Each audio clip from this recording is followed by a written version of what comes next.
आप सभी लोगों को ये प्री डिफाइंड ग्रुप बताया जा रहा था, जिसमें शायद 7 तक एक्सप्लेन कर दिया गया था मिसलेनियस एक्सपेंसेस असेट्स, और आज आपसे सुना भी गया 15 ग्रुप, जिसमें से कुछ लोग तो सुना दिए, कुछ लोग नहीं सुना पाए। बट जो नहीं सुना पाए हैं इसको बढ़िया से समझ करके याद कर लेंगे और नेक्स्ट डे सुनाएंगे। और कल दोनों आपको सुनाना है, प्राइमरी भी और सेकेंडरी भी, ठीक है।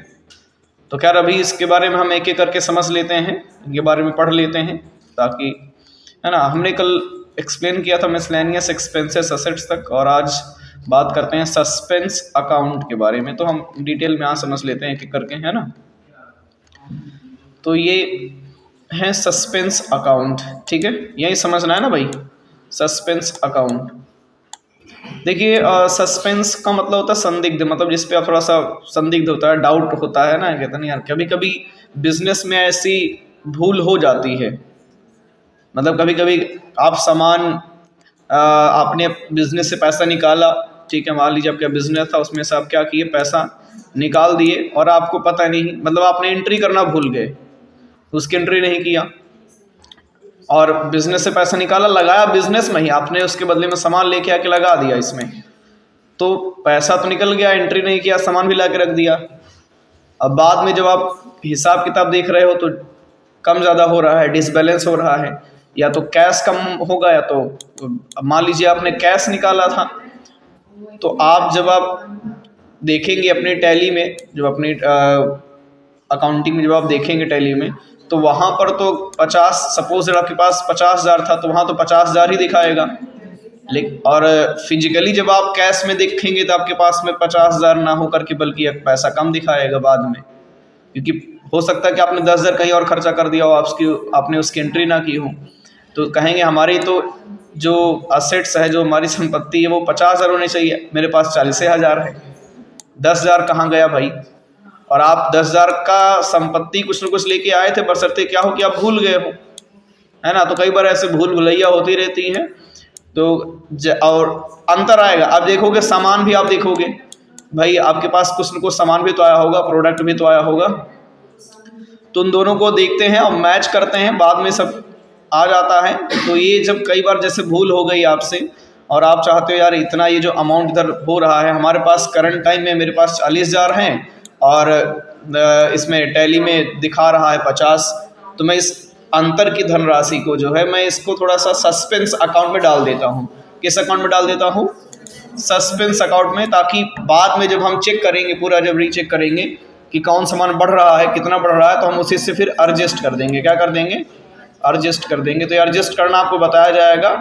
तो सस्पेंस, अगर ऐसा कोई काम होगा तो उसके लिए आपको लेजर बनाना पड़ेगा ना, सस्पेंस अकाउंट का। मतलब सस्पेंस अकाउंट का क्या, एक लेजर आप बनाएंगे जितना भी पैसा का डिसबैलेंस हो रहा होगा, और उसका जब आप लेजर बनाएंगे तो उसके अंडर में आप यही सेट करेंगे सस्पेंस अकाउंट। क्या सेट करेंगे? Suspense account. यानी कभी कभी देखो इसमें लिखा है, कभी कभी हम टैली में कुछ एंट्री करना भूल जाते हैं, तो उसकी वजह से हमारी फाइनेंशियल रिपोर्ट्स गलत आ जाती हैं, तब उस समय अंतर की धनराशि को सस्पेंस अकाउंट में डाल देते हैं। अंतर मतलब जो डिफरेंस आ रहा होता है, भाई 10,000 का डिफरेंस हो रहा है यार, 10,000 का होल झोल मतलब हो रहा है, तो इसको क्या करते हैं हम सस्पेंस अकाउंट में भी डाल देते हैं। बाद में जब हम देखेंगे कि सामान क्या बढ़ रहा है, भाई अगर आप बिजनेस से 10,000 निकाल के लेके गए, आप कुछ सामान लेके आए, तो पैसा तो आपका जो है कैश में जब आप चेक करोगे तो आपके पास 40,000 दिखा रहा है, 50,000 पहले था, और टैली में आपके 50,000 दिखा रहा है, बट कैश में आपके पास 40,000 हैं। तो इधर आप फिर सामान देखोगे, सामान क्या क्या है, तो हो सकता है आप जब स्टॉक चेक करो या अपना सामान जब देखो तो फिर वहाँ सामान बढ़ा रहे। आप टैली में देखेंगे कीबोर्ड, मान लीजिए आपका कीबोर्ड का बिजनेस था, तो आपके पास पहले 50 कीबोर्ड था, और उसमें से अभी भी आपको देखेंगे तो 50 ही दिखा रहा है, और जब आप फिजिकली गिना आपने तो बढ़ गया था, फिजिकली आपके हिसाब से 60 था या 70 था। तो आप डिफरेंस लगा लेंगे ना कि कीबोर्ड इतने का था, इतना रेट होगा, इतने का फ़र्क हो रहा था, तो फिर सस्पेंस वाले अकाउंट को बाद में आप एडजस्ट कर देते हैं। क्या कर देते हैं?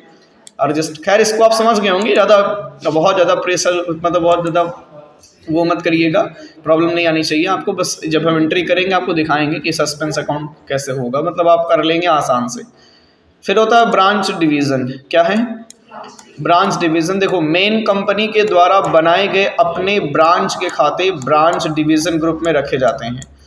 अब जैसे एक कंपनी होती है ना, एक कंपनी होती है, अब कंपनी बड़ी है तो वो चाहेगी कि हमारा एक ब्रांच, ठीक है, यूपी में रहे, है ना, वो चाहेगी कि इसका दूसरा ब्रांच जो है एमपी में रहे। कहाँ रहे?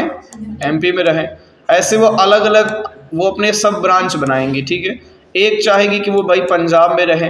कहाँ रहे? पंजाब में रहे। तो ये ब्रांच डिवीज़न तो एक मेन ग्रुप हो जाता है। इसके यहाँ जो बन रहे हैं ये उसी प्रकार के क्या हो जाएंगे, एक प्रकार की है सेकेंडरी में वैसे बन सकते हैं। तो ये ब्रांच डिवीज़न जैसे कोई आप बनाएंगे अकाउंट, ठीक है, जैसे आप बनाएंगे जैसे यूपी का ब्रांच या एमपी का, तो इनके अंडर में आप क्या सेट करेंगे? Branch division. क्या सेट करेंगे? Branch division. तो खैर ये भी आप कर लेंगे, ज़्यादा परेशान मत होइएगा, आगे चल के आप देखेंगे, ठीक है। जैसे होता है ना, एक कंपनी के कई सारे ब्रांचेस होती हैं अलग अलग। हाँ, अब उसके देखो एसबीआई ब्रांड के बहुत सारे ब्रांचेस रहते हैं अलग अलग, है ना। अब जैसे बात कर लेते हैं सेल्स अकाउंट, ठीक है। जब हम किसी गुड्स और सर्विस को सेल करते हैं तो उसके खाते सेल्स अकाउंट में रखे जाते हैं। यानी जब आप कोई गुड्स मतलब कि गुड्स मतलब जिसको आप कोई स्टॉक बोल सकते हैं, सामान फिजिकली जो चीज़ हो, गुड्स सेल होता है। या फिर क्या सेल होती है? सर्विस। क्या सेल होती है? सर्विस। सर्विस को भी लोग सेल करते हैं। तो यदि आप कोई सामान लाए हुए हो बेचने के लिए, तो जब आप जैसे कंप्यूटर आप लेके आए, ठीक है, कंप्यूटर अगर आपकी संपत्ति है तो आप फिक्स्ड एसेट सेट करते हो, है ना। लेकिन अगर वो गुड्स है, आपको उसको बेचना है, तो फिर फिक्स्ड एसेट ना सेट करके वहाँ पे फिर क्या सेट किया जाएगा? Sales account. या इसका पूरा एक अलग तरीका होगा, मैं आपको बताऊंगा। स्टॉक वगैरह सब लगाया जाता है, क्वांटिटी हर चीज़ बताया जाएगा। एक एग्जांपल मैं समझा रहा हूँ आपको समझने के लिए, ठीक है ना। तो सेल्स अकाउंट से बनाया जाएगा जब सेल आप कोई चीज़ करेंगे, सर्विस जब आप कोई चीज़ सेल करेंगे तो, ठीक है। तो खैर ये अलग हो जाएगा, ये स्टॉक में आएगा, इस पर अभी वैसे मत देखिएगा। तो और गुड्स और सर्विस यही दो चीज़ें सेल की जाती हैं, ठीक है। फिर एक है परचेस अकाउंट। क्या है? जब आपको कोई चीज़ परचेस करना होता है, जब हम किसी गुड्स को सेल करने के लिए खरीदते हैं तो उसे परचेस अकाउंट में रखा जाता है। यानी कि अगर आप कोई चीज़ खरीद रहे हो, ठीक है, सपोज दैट कुछ भी आप खरीद रहे हो, तो उसको किसके अंतर्गत में आप रखोगे? Purchase account. किसके अंतर्गत रखोगे? परचेस। आप क्या खरीदोगे और खरीद किस लिए रहे हो? सेल करने के लिए। क्या करने के लिए? है ना, किसी गुड्स को सेल करने के लिए खरीदते हैं तो उसे हम परचेस अकाउंट में रखते हैं। अदरवाइज आप जैसे आप कहोगे कि हम कंप्यूटर भी तो खरीदते हैं, mister Verma purchased a computer, है ना, सुना होगा आपने कई बार। तो वहाँ पर तो सेल्स अकाउंट नहीं लगता। एक्चुअल में वहाँ पर आप परचेस कर रहे हो, उसको बेचोगे नहीं, उसको आप अपने बिजनेस में आप अपनी संपत्ति में लगा रहे हो, ठीक है। तो वहाँ पे आप पेमेंट कर रहे होते हो। क्या कर रहे होते हो? भुगतान करोगे उतने का जितने का आपने खरीदा हुआ है। और यहाँ पे जब आप कोई चीज़ गुड्स को जब खरीद के लेके आओगे बेचने के पर्पज से, तब उसको आप किसके अंतर्गत डालोगे? परचेस अकाउंट, ठीक है। ज़्यादा कंफ्यूज मत होइएगा, देखते रहिए, आगे चल के बार बार रिपीट होंगी चीज़ें, आपको आ जाएंगी बेहतर तरीके से। अब एक है डायरेक्ट इनकम। क्या है? Direct income. देखिए, सभी प्रकार के प्रत्यक्ष आय जो व्यापार से आती हैं उसे हम डायरेक्ट इनकम में रखते हैं। डायरेक्ट इनकम क्या होती है? जो प्रत्यक्ष आय होती है। जैसे एग्जाम्पल के लिए जहाँ पे आपको तुरंत पैसा मिलता है, सपोज दैट आप कोई बिजनेस कर रहे हो, ठीक है, और उसके बदले में आपको तुरंत डायरेक्ट पैसा मिल जाता है। मान लीजिए आपका सेलिंग का काम है, आपने कोई प्रोडक्ट को सेल किया, कोई गुड्स को आपने क्या किया? सेल किया, उसके बदले में तुरंत आपके पास कैश आ गया, है ना। तो यहाँ पे अब उसमें तो कुछ आपका उसमें जो मार्जिन लगा होगा वो हो जाएगा, बाकी आप कुछ प्रॉफिट ले लेंगे, तो डायरेक्ट इनकम हो जाएगी आपकी। होगी कि नहीं होगी डायरेक्ट इनकम? अब जैसे फॉर एग्जांपल यहाँ पर आप लोग यहाँ पे आप पढ़ रहे हो, स्टडी कर रहे हो, तो आप फीस देते हो कि नहीं देते हो, है ना, तुरंत हमारे पास आती है, तो ये क्या हो जाती है? Direct income. भाई ये डायरेक्ट इनकम हो गई यहाँ पे। तो कई बार ऐसे जब बिजनेस में डायरेक्ट फ़ायदा होगा तो उसको डायरेक्ट इनकम में आप रखते हैं, ठीक है। उसका जब आप लेजर बनाएंगे तो उसका अंडर केस में सेट करेंगे डायरेक्ट इनकम में। एक होती है डायरेक्ट इनकम, एक है इनडायरेक्ट इनकम, ठीक है। इनडायरेक्ट इनकम क्या है? देखिए, सभी प्रकार के अप्रत्यक्ष आय जो व्यापार से आती हैं, जैसे डिस्काउंट, कमीशन, उसे हम इनडायरेक्ट इनकम में रखते हैं। जैसे कमीशन क्या होता है, आजकल लोग कमीशन कमाते हैं ना, जैसे आप लोग भी कमाए होंगे कि मम्मी ये फ़ोन जो है ना, ये सामान जो है 2000 का है और एक्चुअल में उसका प्राइस 1500 का था, है ना। तो 500 रुपये का यहाँ पे क्या हो गया, इनडायरेक्ट इनकम हुई कि नहीं हुई, इनडायरेक्ट फ़ायदा हुआ कि नहीं हुआ। ऐसे बिजनेस में कई बार होता है, जैसे आपने कोई चीज़ सेट किया, कमीशन लोग कमा लेते ही नहीं कमा लेते हैं, चीज़ रहती है 2000 की बता दिए हैं 2500 की या 1500 की थी, तो ऐसे ये जो इनकम होती है वो इनडायरेक्ट रूप में होती है, ठीक है। और जैसे डिस्काउंट, कभी कभी जैसे आप कोई सामान, आपकी डील हुई थी किसी से और आपने कहा कि भाई ठीक है, वो जो आपका सामान है वो 20,000 का है, टोटल 20,000 आप हमें दे दीजिएगा बाद में, मतलब उधार कर दिया था आपने। अब आप जब 1-2 महीने बाद 20,000 देने गए तो आपने कहा भैया कुछ डिस्काउंट कर लेते यार तो बढ़िया रहता, है ना। तो आपकी एंट्री जो आपके नाम से वो बिल बनाया था वो 20,000 की ही था, लेकिन अब आपने कहा ठीक है 2,000 का डिस्काउंट कर दीजिए, 18,000 ले लीजिए। तो आपने क्या कर दिया, 18,000 आपने दे दिया, वो मान गया, ठीक है। अब 18,000 जो यहाँ पे दे दिया, तो अभी कितने का बेनिफिट हुआ आपका, हुआ 2,000 आपकी इनकम हुई कि नहीं हुई। और ये कैसी इनकम हुई, इनडायरेक्ट इनकम। किस पे हुई है, इनडायरेक्ट। भाई 2,000 रुपये का आपको छूट मिली कि नहीं मिल गई, तो इस ऐसे पैसा उसमें टैली में ऐसा बताना पड़ेगा आपको, एंट्री करना पड़ता है, ठीक है इतने का हमारा। नहीं तो लाइबिलिटी में अगर आप इसको अलग से नहीं बताओगे तो लाइबिलिटी में आपका 2,000 बकाया ही दिखाएगा कि भी 20,000 देना था, 18,000 ही आपने दिया हुआ है, 2,000 आपने जो है इसको अभी आपको और देना है। तो इसलिए आप एडजस्ट कर देते हैं, बाद में एडजस्ट कैसे करना होता है बताएंगे आपको। तो यहाँ पर जो 2,000 की इनकम हुई वो कौन सी इनकम थी, इनडायरेक्ट इनकम, ठीक है। अब एक है डायरेक्ट एक्सपेंसेस। क्या है, डायरेक्ट एक्सपेंसेस, ठीक है।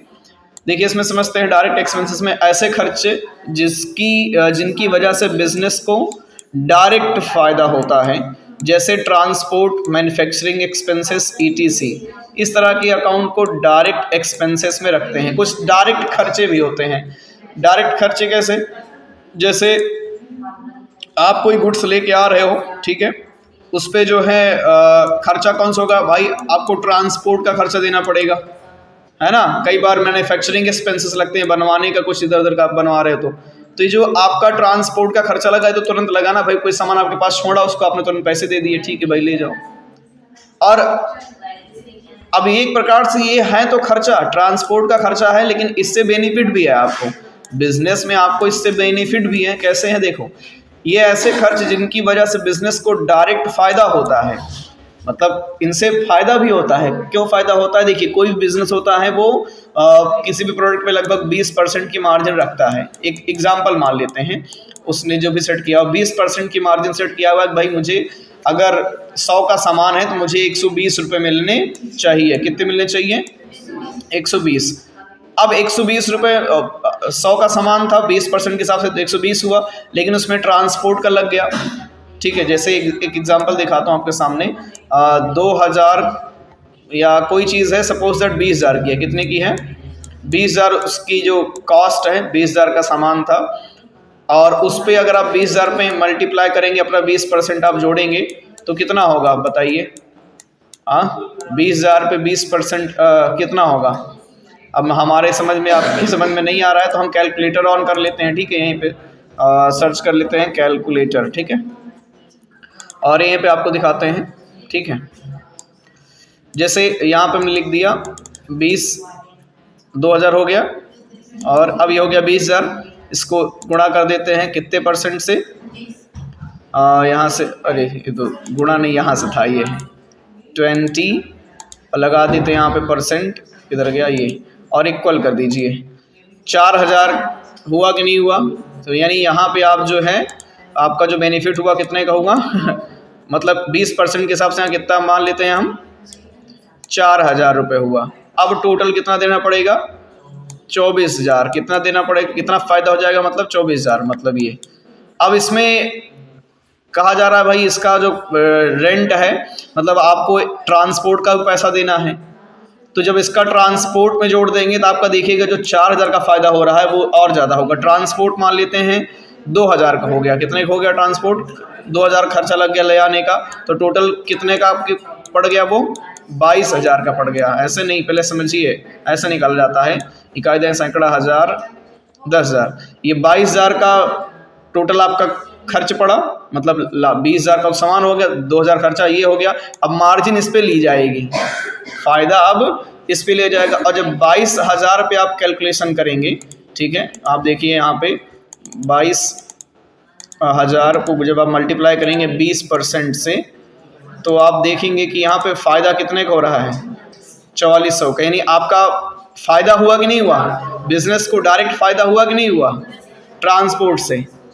तो ऐसे इसीलिए यहाँ पर जो लिखा गया हुआ भाई कि ठीक है, ऐसे खर्च जिसकी वजह से बिजनेस को डायरेक्ट फायदा होता है। अब आप देखेंगे अगर ट्रांसपोर्ट पे ना लगता तो आप 20% मार्जिन जोड़ते 20,000 पे, ट्रांसपोर्ट 2,000 का लग गया तो अपने 22,000 का आपका प्रोडक्ट मतलब पूरा रेडी हुआ, 22,000 में आप तक पहुंचा। अब उस 22,000 पे आप मार्जिन लेंगे। कोई भी बिजनेसमैन होता है, आप देखते होंगे कोई किसी चीज़ का धंधा किया हुआ है तो जब सामान ला के बेचता है तो उसमें किराया भाड़ा सब जोड़ के तब देता कि नहीं देता है आपको, कि कहता नहीं भैया किराया नहीं जुड़ा हुआ, केवल फायदा ले रहा हूँ, ऐसा थोड़ी होता है। तो ट्रांसपोर्ट का भी जोड़ेगा ना भाई, इतना है तो इसमें किराया लग गया हुआ है, तो वही हिसाब से बेनिफिट लिया तो 400 रुपये का और बेनिफिट हुआ कि नहीं हुआ। अब 400 रुपये किसी को काटने दौड़ रहे हो तो हमको दे दीजिएगा भाई, ठीक है। तो ये बेस्ट रहता है, समझ में आया नहीं आपको ये। तो इसलिए बिजनेस में क्या होता है, डायरेक्ट एक्सपेंसेस यानी ऐसे खर्च जिनकी वजह से ये, अब ऐसा कोई होगा खर्चा होगा वो तो उसका लेजर आप जब बनाएंगे तो उसके अंडर में आप क्या सेट करेंगे, डायरेक्ट एक्सपेंसेस, जैसे ट्रांसपोर्ट का लगेगा कभी तो, है ना। लेकिन ये समझ रहे हैं। अब एक 15वां जो है वो है इनडायरेक्ट एक्सपेंसेस। क्या है इनडायरेक्ट, एक डायरेक्ट एक्सपेंसेस होता है, एक इनडायरेक्ट। सभी प्रकार के अप्रत्यक्ष आयों के खाते इनडायरेक्ट एक्सपेंसेस के अंतर्गत बनाए जाते हैं। मतलब जितने भी प्रकार के इनडायरेक्ट एक्सपेंसेस हैं, मतलब इनकम के जो खाते हैं इनडायरेक्ट, सभी प्रकार के अप्रत्यक्ष आयों के खाते इनडायरेक्ट एक्सपेंसेस के अंतर्गत बनाए जाते हैं, जैसे rent expenses, salary expenses, discount expenses, ठीक है। अब ये जो यहाँ पे इनको आयों के खाते क्यों कहा जा रहा है, एक्चुअल में है तो ये एक्सपेंसेस, क्योंकि ये इनडायरेक्ट एक्सपेंसेस हैं, इससे बेनिफिट आपको होता है, ठीक है। आयों को मतलब यहाँ पे जैसे आप रेंट एक्सपेंस आप कर रहे हैं, रेंट आप भर रहे हैं, तो रेंट तो आय थोड़ी हुई, रेंट से कुछ आपको मिला थोड़ी, बल्कि ये तो रेंट तो चला गया आपकी कंपनी से, तो यहाँ तो आपका लॉस हो जाएगा, आपका मतलब एक प्रकार से आपके पास से जा रहा है। सैलरी अगर आप कोई रखे हुए हैं एम्प्लॉय आपकी कंपनी में, तो सैलरी भी तो आपकी जा रही है, वहाँ पर भी आपका लॉस हो रहा है। कुछ चीज़ें, अब यहाँ पर डिस्काउंट किसी को दे दिया तो भी वहाँ पर नुकसान हुआ। लेकिन ये इतनी चीज़ें, ये भले ही हैं खर्चे एक प्रकार के इनडायरेक्ट एक्सपेंसेस है, लेकिन इनसे आपको फ़ायदा भी तो है, आपसे इनसे आपकी इनकम भी तो हो रही है, ये भी तो ध्यान दीजिए। अगर आप रेंट भर रहे हैं तो आपके पास आपको रूम मिला हुआ है, उस रूम में तो आपने बिजनेस को सेट किया हुआ है।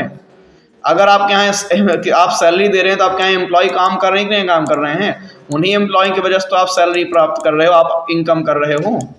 और अगर आपने किसी को डिस्काउंट दे दिया तो आपने कहा भाई ये ग्राहक हमारा परमानेंटली है, थोड़ा बहुत इसको डिस्काउंट दे देते हैं, है ना, कह रहा है। तो अब अगर आपको भाई आपको कभी डिस्काउंट मिला तो आपको भी कभी न कभी देना पड़ेगा। मान लीजिए कोई कस्टमर था आपका, 20,000 का उसका सामान हुआ था और उसने कहा सर 2 महीने बाद आपको पेमेंट देंगे, और जब आया तो बोला सर ऐसा पैसा नहीं है, आप 18,000 ले लीजिए, तो आपके खाते में तो 20,000 दिखाएगा, और जब वो 18,000 देगा तो 2,000 का क्या हो जाएगा आपका, एक प्रकार से वो जो 2,000 डिफरेंस आएगा वो आपका किस में जाएगा, ना तो वो आपकी इनकम हुई, ठीक है, ना प्रॉफिट हुआ, ये क्या हो गया, लॉस हो गया। ये एक प्रकार का एक्सपेंस हो जाता है। क्या हो जाता है, इसको आप एक्सपेंस में डाल देते हैं। तो जैसे 2,000 को जब आप एडजस्ट करेंगे तो उसका आप लेजर बनाएंगे और उसके अंडर में आप क्या सेट करेंगे, इनडायरेक्ट एक्सपेंसेस। किसी को सैलरी अगर आप दे रहे हैं तो सैलरी का लेजर बनाने के बाद उसके अंडर में आप क्या सेट करेंगे, इनडायरेक्ट एक्सपेंसेस। क्या सेट करेंगे, इनडायरेक्ट